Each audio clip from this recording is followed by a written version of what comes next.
This episode of How I Built It is brought to you by two great sponsors. The first is our season-long sponsor. Liquid Web has been best known as a managed hosting company with tons of options. It's also designed a managed WordPress offering that is perfect for mission-critical sites. If you're looking for improved performance, maximized uptimes, and incredible support, Liquid Web is the partner you've been looking for. Every Liquid Web managed WordPress customer has iTheme Sync integrated into their managed portal, allowing them to update several sites with a single touch. Liquid Web hosts all of my critical websites, and I couldn't be happier with them.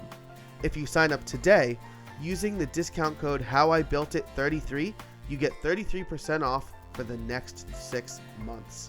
Visit buildpodcast.net/liquid to get started. That's buildpodcast.net/liquid. It's also brought to you by SiteLock. I'm sure you know how passionate I am about the ability to utilize WordPress to start and grow a business. However, did you know that the average website experiences 22 attacks per day? That is, if I do some quick math, 8,000 attacks per year per website. Website security is clearly a serious business, and that's why I choose SiteLock. For those of you who don't know, SiteLock is not only the global leader in website security, but they have maintained a dedicated focus on serving the WordPress community. Their automated cloud-based solutions find and fix threats, prevent future attacks, accelerate website performance, improve trust, and protect reputation. Plus, they have an amazing team of US-based security experts that are available to assist 24/7. This combination of technology and expertise allows you and me to focus on our businesses, while they ensure our sites and the visitors are protected from cyber threats. Call 855-759-1108 or visit buildpodcast.net/sitelock today to get a free quote. And as a special bonus, the first 50 people to call will also get a free extra large SiteLock t-shirt. Now, today's guest is the team over at GiveWP. If you don't know what GiveWP is, well, you'll learn a bit more about it on the show, but it's essentially a way for you to easily accept pledges and donations on your WordPress site. And I really loved talking to the guys over at GiveWP about developing the software, but also one of the big main points we hit was about support and building a good support system for your software. So we talk about that and just a whole lot more in this fantastic episode. I loved it. I hope you love it as much as I did. So without further ado, on with the show. Hey everybody, welcome to another episode of How I Built It, the podcast that asks, how did you build that? Today, my guests are Matt Cromwell and Devin Walker of GiveWP. Guys, thanks for joining me today. Absolutely. Thanks for having us. Yeah, thank you. Hey, no problem. So I'm really excited to talk to you guys. I learned about you a while ago. I had Ben on the show a few weeks ago at this point talking about one of his side projects. But I originally reached out to him to talk about GiveWP, so he sent me your way. So why don't we jump right into it? Why don't you tell the listeners who you are and what you do and how you came up with the idea? Sure. My name's Devin, and I'm the lead developer of Give, and been working with WordPress for probably 8 years now. And we started this company about 4 years ago, and since then we've been growing year over year since. And I'm Matt Cromwell. I'm one of the co-authors of Give with Devin, and I'm head of support here. And yeah, like you said, we're happy. Things are going well. We're going into our 3rd year now of Give. It feels like it was only yesterday it was a baby. Awesome. And how did you come up with the idea for Give? So we were working with a lot of nonprofit clients originally when we started our company, and all of them had the need to accept donations. And unfortunately, a lot of the tools that were out during the time weren't specifically meant for accepting donations. We're using a lot of e-commerce platforms to kind of muscle donations through, and then also various form builders, which kind of lacked a lot of the reporting and some of the donor management features that we thought were necessary. You could kind of get those from the e-commerce platforms, but then the donor experience lacked, and there was just a give and take every which way we went. There were cloud solutions available, but being in the WordPress environment and working with the clients that we knew that a lot of those solutions wouldn't fit as well. So we put our heads together and decided that we wanted to build something that could solve that issue that we kept running into. And we spent, a couple months drafting up the idea, going through, the process of developing the product, and then eventually onto like the beta launch and release. Nice, very nice. So, I mean, it's essentially you guys were scratching an itch that you had. Is that right? Yeah, for sure. Yeah, I mean, pretty much anyone at that time that was working with nonprofits knew that donations were problematic in WordPress, and so there was an obvious need, and no one had really nailed it yet. So we were like, let's make sure that we nail it. Awesome. Yeah, I mean, I've done plenty of work for nonprofits, and it's always copy and paste the HTML that PayPal gives you and put it on the site, so you got this big ugly PayPal button.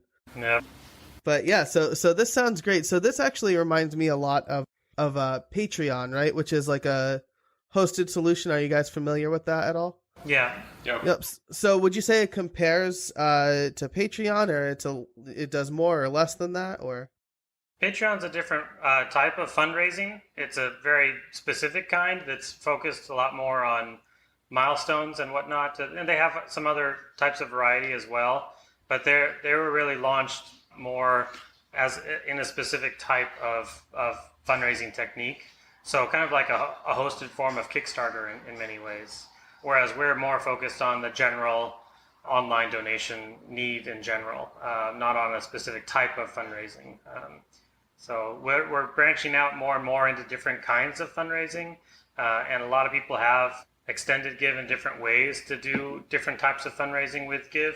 That's the beauty of being open source and extensible and whatnot. But we're a little bit more general usage rather than specific.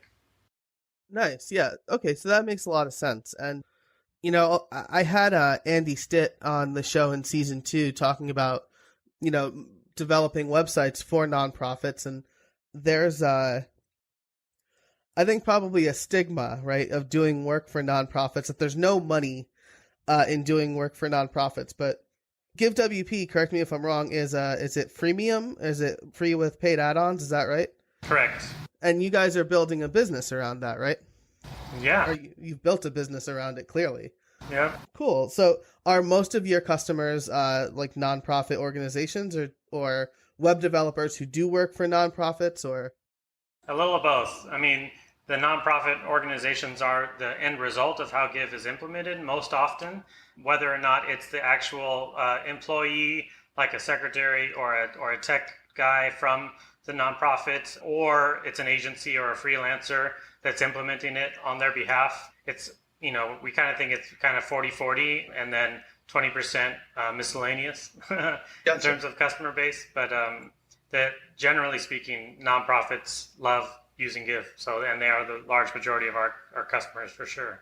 Nice. Yeah. I mean, it makes absolute sense, right? If you're going to use something that enables you to make more money for your organization, it makes sense to pay for the better tool to help you make more money. But, aside from that, I recently launched a Patreon, but I could see myself moving that kind of functionality, which is why I asked before, kind of selfishly, over to Give, because it's a similar model that gives me more control. And if I'm not benefiting from the audience that Patreon would give me, it's better to just keep all the profits for myself as much as possible, at least. So great. So we spent a few minutes about kind of getting listeners acclimated with the idea of GiveWP and all of its great uses.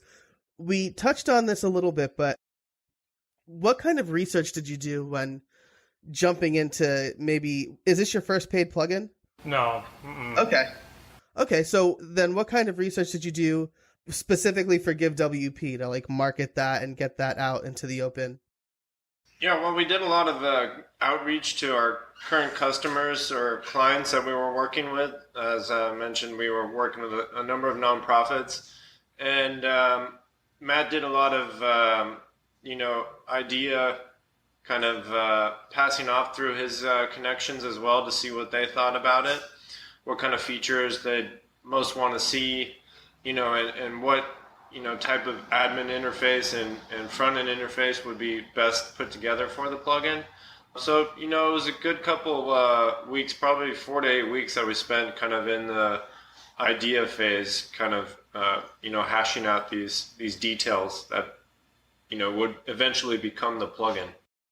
Nice. Yeah. So tapping your kind of current bases, based on what other guests have told me as well, is just a great starting point, right? You have people who need what you're building, so it's kind of easy to draw from them. On that same token, are you guys part of a mastermind group, or do you talk to people about the business side of things, kind of like your like colleagues or contemporaries? Yeah, I'm a part of a mastermind. I've been a part of, I think, 2 or 3 now. I'm in one right now with a lot of good folks who do similar type of platforms. All WordPress developers within it, business owners, and Matt's been in a couple too. Yeah, most of the insights I get along those lines typically are more one-to-one with just relationships that I've built over time.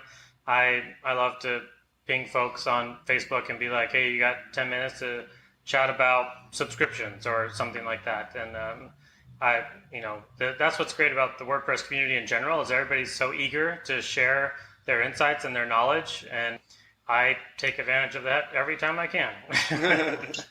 Yeah, absolutely. I mean, this podcast would not exist without people like you and my previous guests coming on and sharing their stories and their insights. So I'm definitely appreciative of that as well.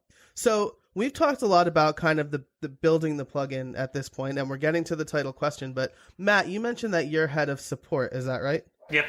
So do you research any techniques or tools or things like that to help with the support side? Have you experimented with different types of support? Yeah, actually, when we launched Give, we were using BBPress for our main support tool, and I really enjoyed it because it was, embedded in the WordPress space and built by WordPress folks and open source. I liked the idea that support was very public. It did definitely generate some SEO juice for our website as well, but we found that basically we didn't have any data about our support at all. We didn't know how we were doing. Like, how quickly do we answer tickets? How quickly can we close them? How many tickets do we even have? BBPress doesn't have that information baked into it. We started building out a bunch of different tools and using a hodgepodge of different BBPress forum extensions that others had built for support purposes. And we just found that we were spending so much time trying to make BBPress work to our purposes rather than actually doing the support, that we decided to go to Help Scout, which is a very common move that a lot of WordPress shops do. And since doing that, it basically for me opened up the floodgates of data that I'm able to analyze exactly who our customers are and what kind of questions they're asking and how quickly we respond to them and how many responses do they get. That's opened up a lot for us. So Help Scout has been major. I still want them to improve a lot, and I have lots of needs that I'm one of the gripey customers of Help Scout. Like, why haven't you fixed this yet? Why haven't you done that yet?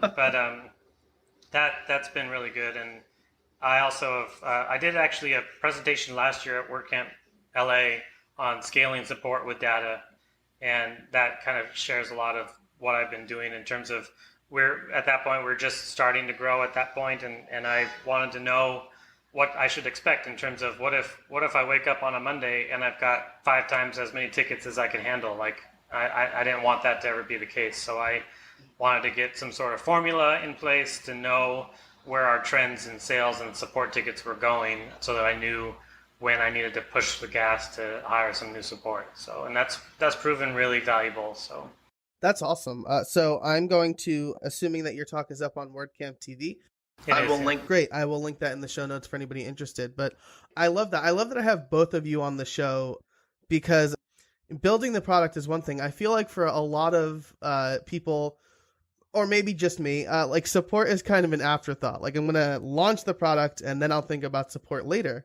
But it's really important to get out in front of, especially if you have a product, because if you get, the same question 100 times a day, there's probably things that you can do to better field or manage or prevent you from getting that question 100 times a day, right?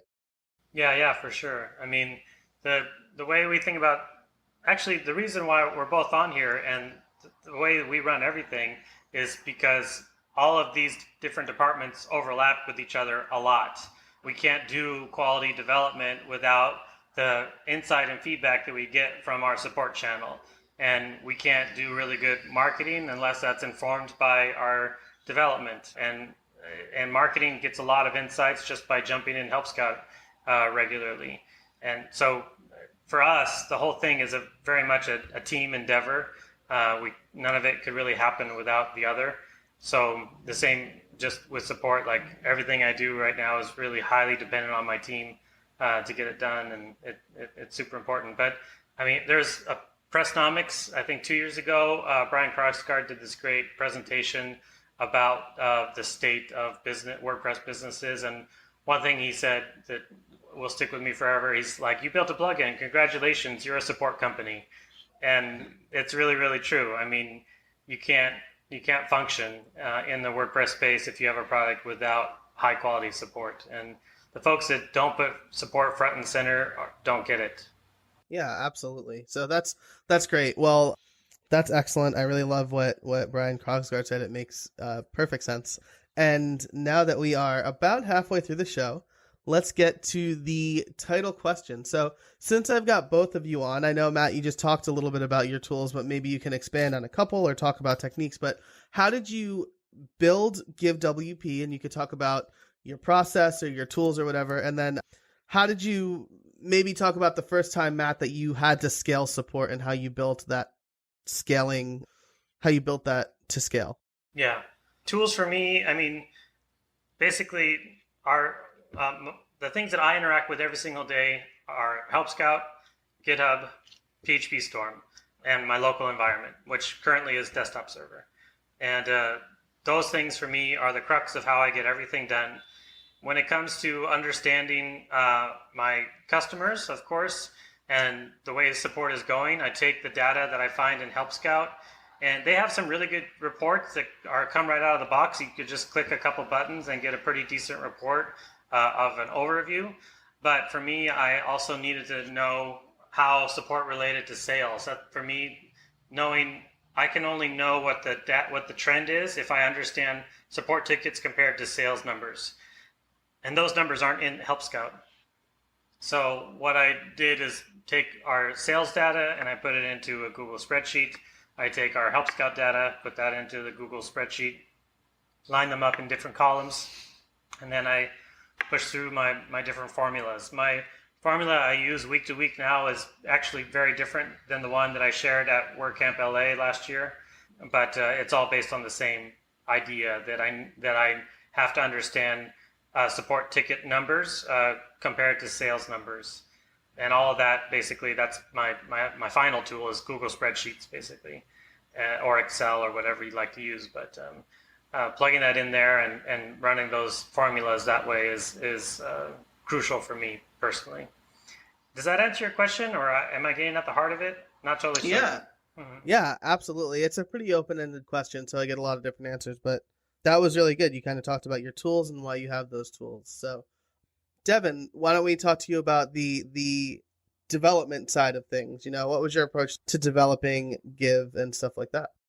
Yes, sir. So when we first started off, and got to the phase where we're thinking about or we're going forward with the development of the product, I knew that we're in the open source world and there's a lot of code that we can use to kind of get us ahead within the timeline of development of it. So we did a lot of development on our own, but we also looked at other resources out there in the open source world which we could leverage to do things like build the front end form or power the engine that manages a lot of the processing of donations in the back end. So we leveraged a lot of open source code and kind of forked that into what became the initial beta Give, and have been iterating on that for about 2.5 years since, making it really our own code base and our own extendable framework, if you will.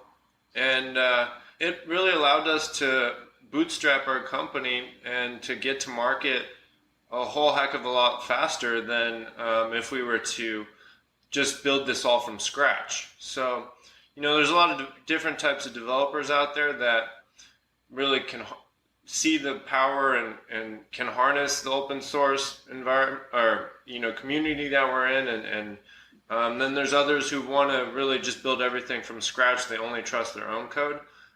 Personally, I'm on the first developer type. I see WordPress and the entire open source community being better by leveraging each other's code bases. So that's really what allowed us to get off the ground and up and running quickly. And sure, we're still doing stuff today to refactor some code that might not work exactly how it would have been if we had done it ourselves from the get-go. But then again, we might have just launched 6 months ago rather than 2.5 years ago, and it might have cost us 4 times as much. So that was really the key to the way we built our product from the development standpoint. Awesome. That sounds great. So, man, I really do love getting both perspectives.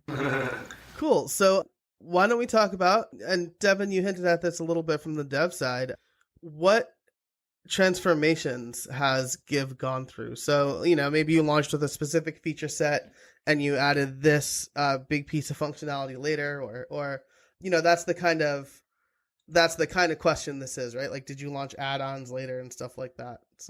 So we launched with a number of add-ons. I think it was like, how many add-ons? Like 6 to 10 add-ons initially, and the majority of them were payment gateways. Like, we launched with Stripe, Authorize.net, all the popular payment gateways, and people looked at those and they said, this is great, but we really want to be able to, 1, add custom fields to the donation form, and 2, accept recurring donations.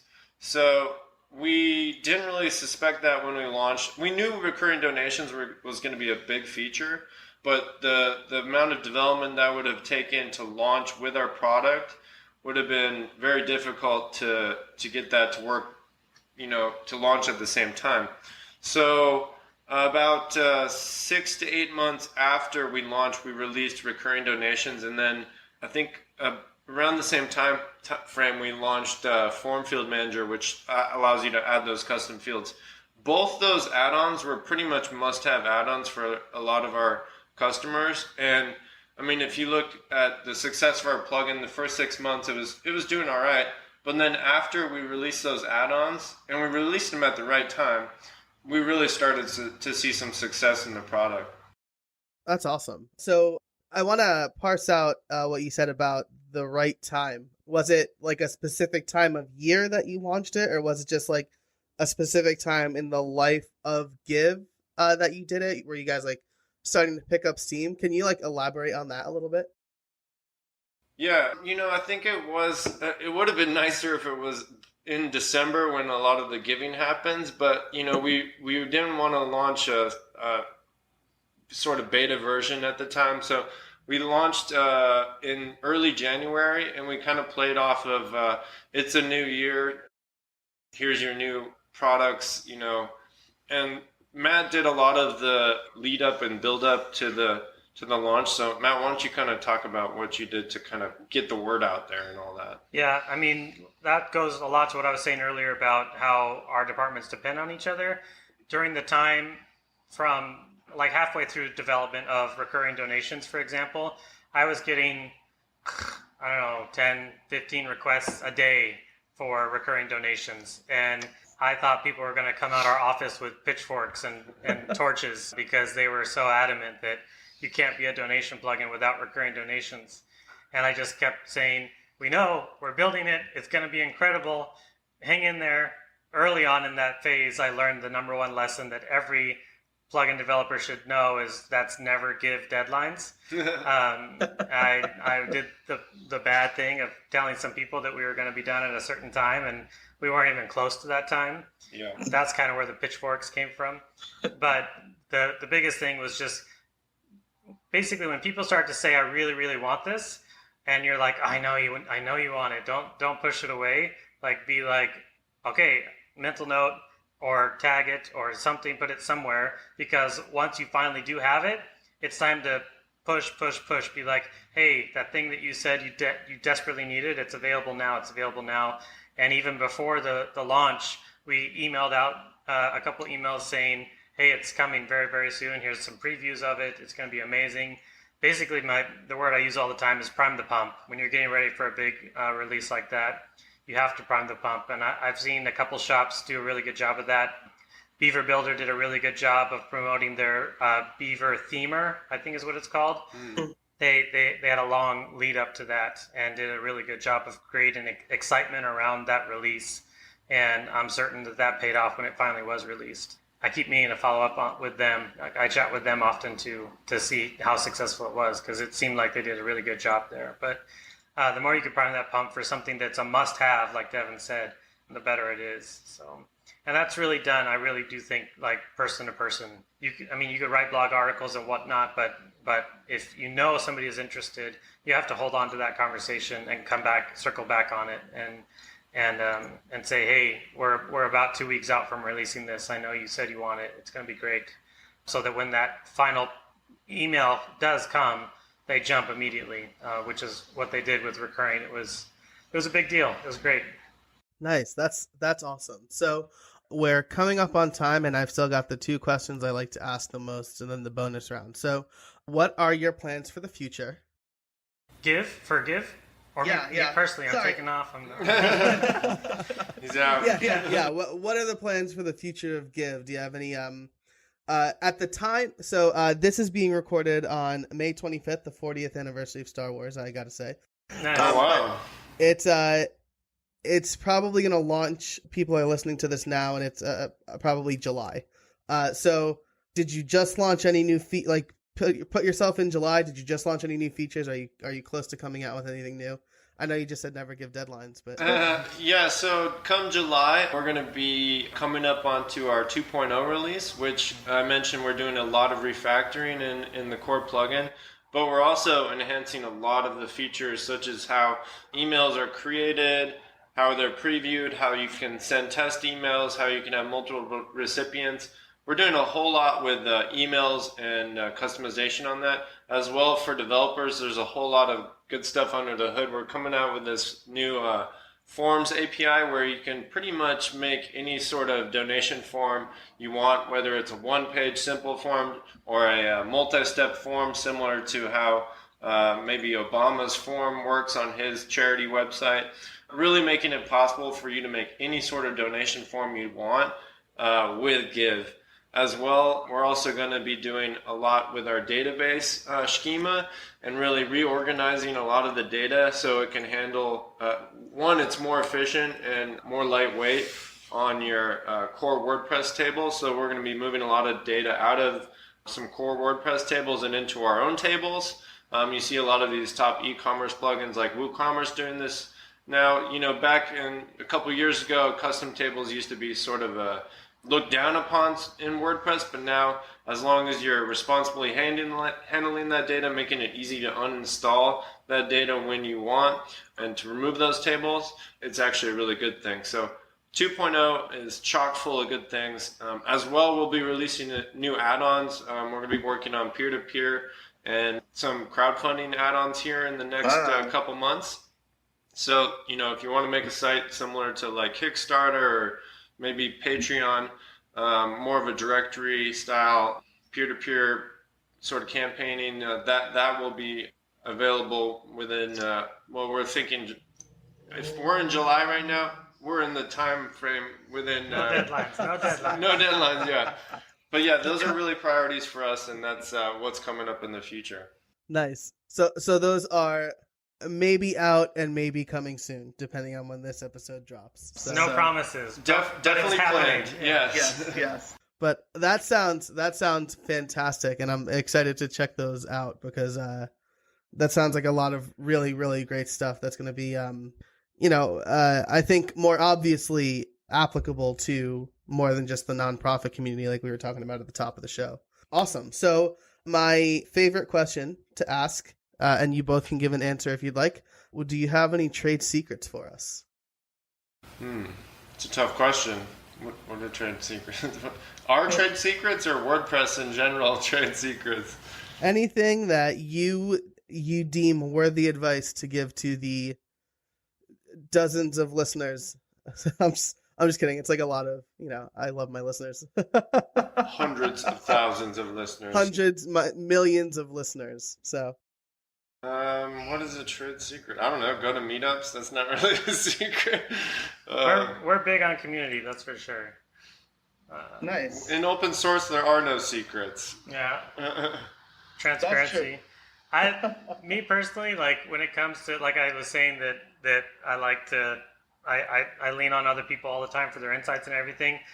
Sometimes I joke about how a lot of people will know exactly how everyone wants their coffee. Like everyone knows whether, like my wife is really good at this. She knows whether you like it black or with sugar or whatever.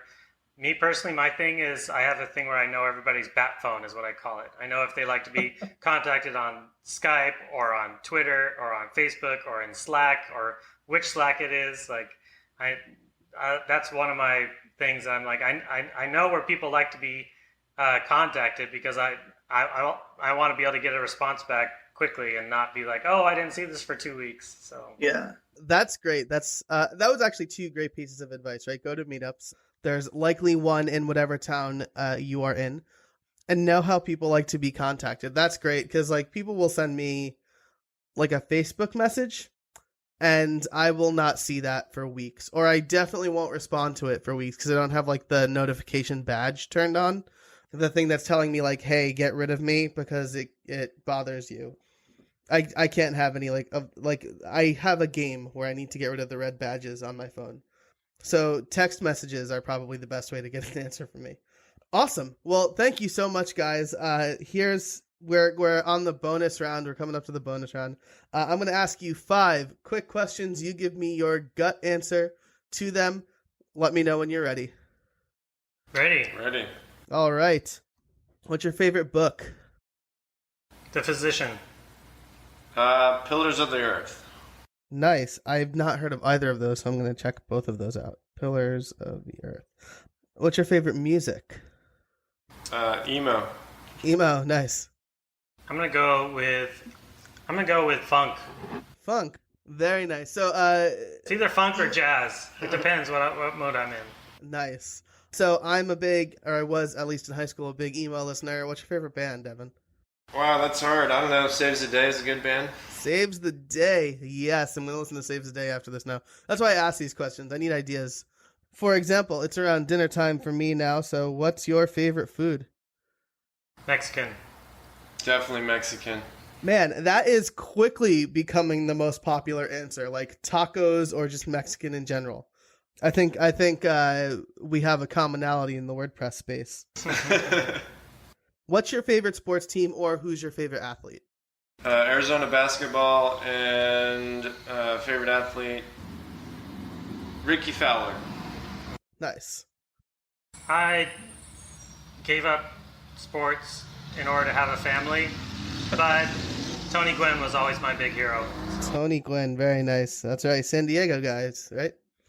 Yeah. Cool. Very cool. And this last question, it's hard for me to generalize this question, so the way that I've posed it to myself was, if computers didn't exist, what would I do as a profession? So if you guys couldn't make plugins or do agency work or what have you, what would you do for work?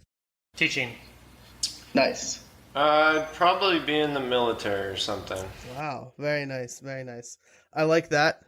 I don't know that I've given the answer on the show yet, so my answer is animator, which is not nearly as noble as teaching or joining the military. Can you do that without a computer anymore? Does anybody do it without a computer anymore? No, nobody does. So I'd be... You're going to be like a flip book? Yeah. I'd be an out-of-work animator. So, awesome. Well, guys, thank you so much for being on the show. I had a lot of fun today. Yeah, us too. Yeah, it was a lot of fun. Fantastic. Just a great conversation. A couple of really great guys. So thanks so much to Matt and Devin for being on the show. And if you enjoyed the show, why don't you head over to Apple Podcasts, previously iTunes, I think they're both kind of the same now, and leave a review and a rating and let me know how I'm doing. And maybe I will even read your rating or review. I won't read your rating, but I'll read your review on the show, on the air. And it's a really great way for me to understand the listeners and what you like and what you don't like. And it's also a great way for people to discover the show. So once again, thank you so much to my guests. Thank you for listening. Thanks to the sponsors, Liquid Web and SiteLock. Definitely check them out. And until next time, get out there and build something.